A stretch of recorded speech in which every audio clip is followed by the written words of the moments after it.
What up, YouTube? Bro, Farm back with another video on this beautiful day. And today is all about somebody else and their garden. We're gonna go through their garden, we're gonna check them out, and we're gonna do a little chatting, y'all. Stay tuned.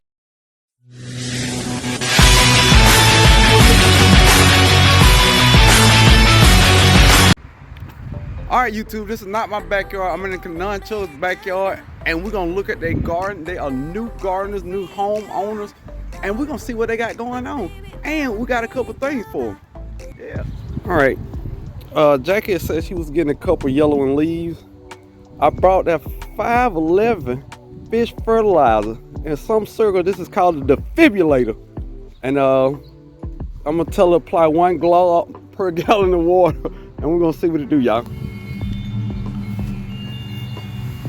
All right. It's Blue Lake. Jackie, how long ago would you say you planted this?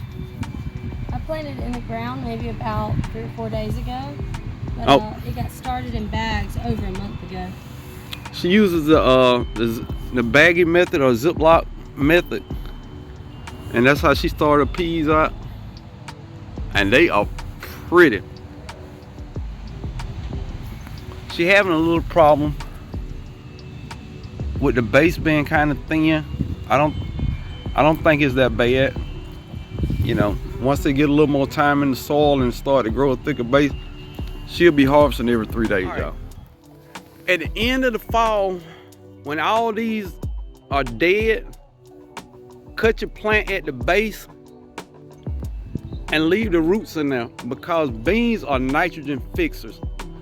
So you want to leave the roots in there, let them compost into the soil, and it'll feed the whole bed. Pro tip, you got the pickle and cucumbers in the back.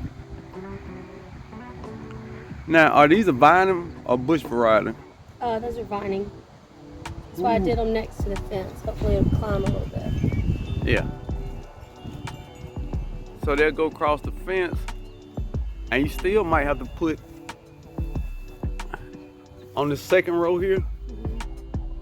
You might have to put a little piece of cattle panel or something. I've got an old fence that I was gonna stick on each end, and then maybe put like some kind of piece of bamboo over the top of it, and do the strings going down so that they can climb up the strings. I don't know how well that'll work, but I do have like some fence that I can add, or like some bamboo poles. But I think the strings, letting them climb up the strings, might keep them most from getting tangled and stuff, along with the green beans.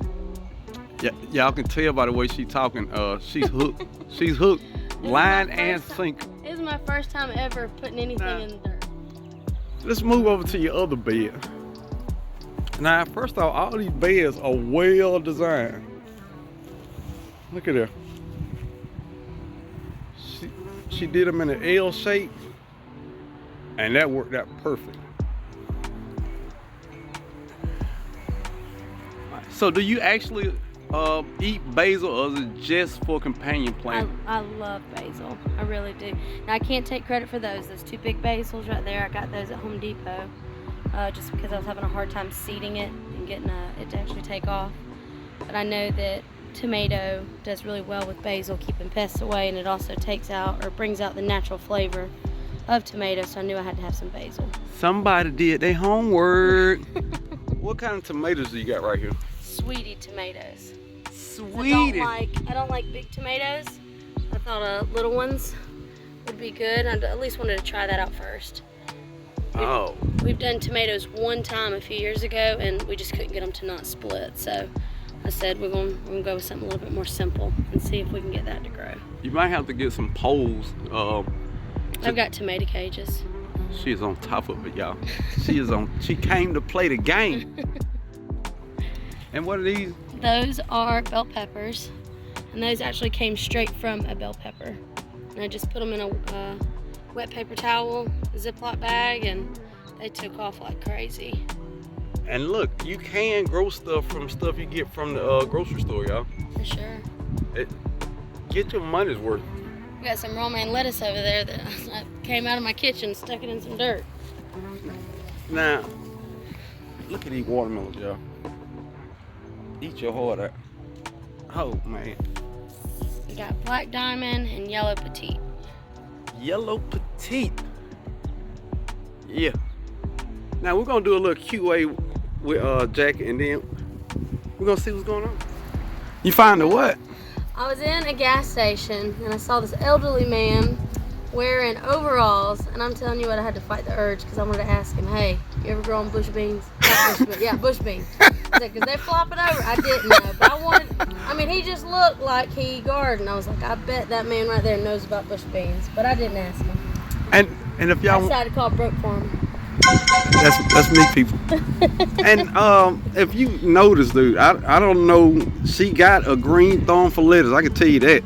Jesus, this is some of the prettiest ever. I sat out here and hand did holes. I mean, at least 300 holes. I mean, there's so many lettuce. I mean, a lot of it didn't take off. But I sat out here with a chopstick and placed each little seed in there. Now, for all y'all saying I don't have any space to grow, this is a kiddie pool, y'all. A small kiddie pool. And you can get food. Yep. Kiddie pool, food. What's your excuse now? Do you have any questions or concern about gardening? Anything? It's really gonna produce something. You're gonna eat. I guarantee you're gonna eat. A lot. But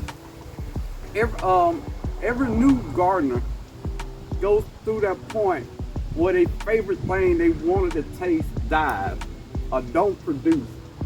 Then what? Are you still gonna be a gardener if your favorite Oh, for sure. I'm hooked. I love it. I wouldn't. Yeah. See, he's not there. We got him on the hook. We ain't with him in yet. But I mean, it's a beautiful thing if you're a new gardener, all the enthusiasm that goes with being a new gardener. But you're gonna hit that bump in the road. Of course you're gonna hit that bump in the road, and you're gonna hear all about it. But if you keep going, every year gardening makes a little more sense. I mean, it's just three things you definitely gotta have down pat. You have to have good soil, good seeds, and sun. Well, and water. Captain Planet, he's our hero. You got all those elements, you're gonna eat something out the garden. And you already doing great back here. The only thing I can't really get is herbs. Like my herbs. That's I'm struggling with that one. I've got a couple of herbs to grow this year, but in the past I've had awful germination with herbs. Seed starting mix works really good for herbs. Everything else, my seeds I started in potting soil before that, and those plants did good, but the herbs didn't start off that well in this potting soil. Seed starting mix, I had great germination. I'm not saying that's definitely what it is, but that's worked for me. Now going forward, I will not start any vegetables in seed starting mix. I will only start in potting soil in the house or direct soil. And the reason for that, seed starting mix has no nutritional value in that. It's not even Talking about the cocoa core. cocoa core stuff that's in there. It's not even dirt. Yeah, it don't even provide nothing for the plant. So personal opinions matter. I just like potting soil. You don't have to. I don't like fertilizing seedlings. I know that's weird, but I worry about my seedlings over fertilizing and killing them because they're so tender. You know, they could die easily. So I don't like fertilizing my seedlings. So with that potting soil, it already has nutrients in there, and it helps out. You don't struggle with like little pieces of like bark or wood in your potting soil? No. Because the bark and wood is gonna break down. That's what it is. I mean, I don't think people understand that all plants grow from something. You can start plants from the grocery store. You can start plants from the seed, comfort. You can start from root division. There's all kind of ways of going. It's very rewarding. Yeah. It's very rewarding. It's a lot to learn, but if you love it, you know, you either love it or you hate it. Yeah. So, I love it. So. I love it. I appreciate y'all watching the video. Jack, would you like to say anything before we go? Thanks for watching, guys, and I'm telling you what, I've never grown anything in dirt, so if I can do it, you can do it. It just takes a little bit of research and a lot of hope. A lot of research and a lot of hope, y'all. Don't worry about it. All right, Mike. Now, your wife has got in the garden hooked line and sinker. How many gardening conversations y'all have a day? 3 to 5 at least. Mike, out of this 3 to 5 conversations, how many of these conversations do you start? 0.